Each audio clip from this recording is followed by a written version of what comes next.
Well, good afternoon, everybody, and welcome back to RobMotive. I am telling you, don't go drive the new Toyota Tacoma when it comes out. Or any new truck. The Tacoma, the Tundra, just don't do it. Because if you're like me and you have a problem, and I have a problem, if you go drive the new Toyota Tacoma, you're gonna want it. I already want it, and I've not even sat in it yet. It's going to be the end of the story if I go drive one, assuming there was even one around to go drive. I mean, honestly, when they first come out, they're probably going to all be allocated. In other words, they're going to be sold before they ever show up at the dealership. And I assume it's going to be that way for quite a while. I mean, it's going on right now with the third generation Tacoma. Every once in a while, one or two will trickle through and sit on the dealer's lot for 10 minutes, and then they'll be gone as well. You know, fortunately for me, when I decided I was going to get the last, most recent, up-to-date third gen, this one, the Electric Lime TRD Off-Road, was sitting right out front, glistening in the sun when I pulled up. Of course, I couldn't stand it. I had to get it. Truck looked awesome, and I was never a fan of Electric Lime anyway. I thought it was kind of ugly until I saw it in person. And I get comments on the channel. People, especially the ones that like to keep repeating themselves, oh, that truck's ugly. Ew, why'd you buy that? I mean, I keep getting that kind of stuff. And it's like, listen, first of all, we all like different things. I mean, if we all like the same color, there'd be one color of truck out there and we'd all buy the same one, right? So to profess that it's somehow ugly, that's your opinion. I think this truck looks pretty darn good myself. Now, I had the chance, I've made a couple videos about it already, to drive a newish, a 2022 Tundra. It only had 10,000 some miles on it, 11,000 miles, we'll round it up.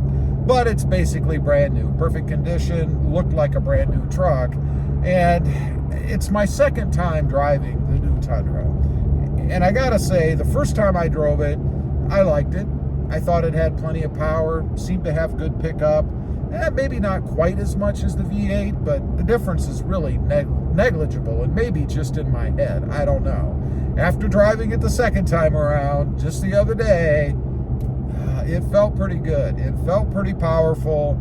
Loved the sizing of it, all that stuff. So it gave me the urge. And this is where I come to the conclusion that you should never drive a new Toyota Tacoma or any truck, because you're certainly gonna want it. I mean, when you go to the lot and that new truck is sitting there, and I do think it looks pretty good. I like the design of it. I think that in person, it's probably going to look even better, because that's typically the way it goes for me, especially if I really do like something to begin with. You know, it wasn't that way for me with the Jeep Gladiator. When I saw that truck in pictures, I decided that I didn't like it. There's no way I was going to get one.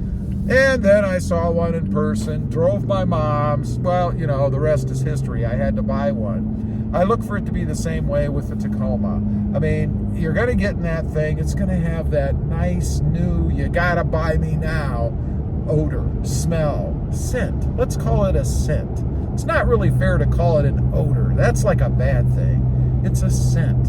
Love the smell of new vehicles. It's just enticing. You must have it when you get in it, right? And then it's going to have the new technology, the new look, all of the redesigned stuff on the interior. That's going to be hard to withstand as well. I mean, when you get into something that you really like to begin with, I mean, I love the Toyota Tacoma anyhow. And then you get in the new one and it's all improved with updated stuff, different materials and things that still look good. It would be very difficult to withstand. Now, I do have something else coming. It's actually a vehicle that I've actually never driven. I've never even been in one. But it was so profound to me.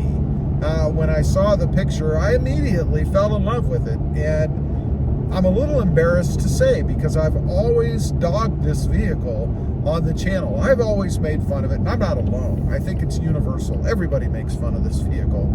It's the Toyota Prius. The Prius of all cars. But man, what Toyota has done with that vehicle is amazing to me. It's a complete redesign. The exterior, awesome, gorgeous looking car. The interior, awesome, gorgeous looking interior. You have the choice between two different screen sizes. There's a smaller and then a bigger. I actually prefer the smaller one in the Prius, although, like I said, I've not actually sat in one, so if I get the opportunity down the road, I may have to upgrade. I do have a Toyota Prius on order, reserved if you will. It's already one that was in the pipeline.